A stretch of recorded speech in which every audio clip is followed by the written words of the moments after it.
नमस्कार, मी मृणाली पिळणकर. तुम्ही पाहत आहात LS मराठी. पाहुयात काही महत्त्वाच्या घडामोडी. पंतप्रधान नरेंद्र मोदींच्या ताफ्यातील वाहनात घट. मोदींच्या ताफ्यात आता फक्त 2च वाहनं. PM मोदींच्या आवाहनानंतर केंद्रीय मंत्री अमित शहांच्या ताफ्यातील वाहनातही घट. काँग्रेसच्या ज्येष्ठ नेत्या सोनिया गांधींना गुरुग्राम येथील मेंदाता रुग्णालयात दाखल करण्यात आल्याची माहिती. किरकोळ शस्त्रक्रियेसाठी त्यांना रुग्णालयात दाखल करण्यात आले. सध्या सोनिया गांधींची प्रकृती स्थिर असल्याची माहिती.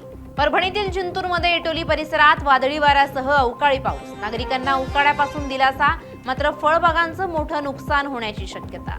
साताऱ्यात वादळी वाऱ्यासह अवकाळी पावसाचा धुमाकूळ. नारळाच्या झाडावर पडली वीज. अचानक आलेल्या पावसामुळे नागरिकांची उडाली धावपळ.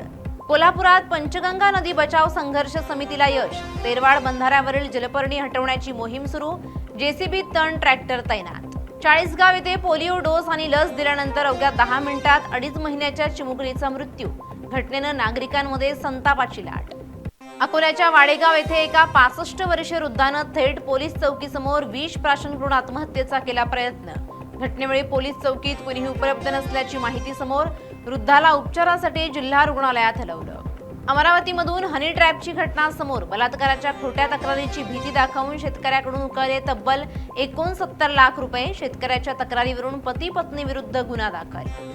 अमरावती गुन्हे शाखेकडून 27 ग्रॅम MD ड्रग जप्त. पोलिसांनी आरोपी इलियास अली मेहबूब अली अटक करत 5 लाख रुपयांहून अधिक किमतीचा मुद्देमाल केला हस्तगत. देवळा तालुक्यातील उमराणे शिवारात मुंबई-आग्रा महामार्गावर बसचा अपघात. शहादा डेपोची ST बस अचानक अनियंत्रित होऊन गुलमोहराच्या झाडावर आदळली. अपघातात चालकासह 7 ते 8 जण जखमी.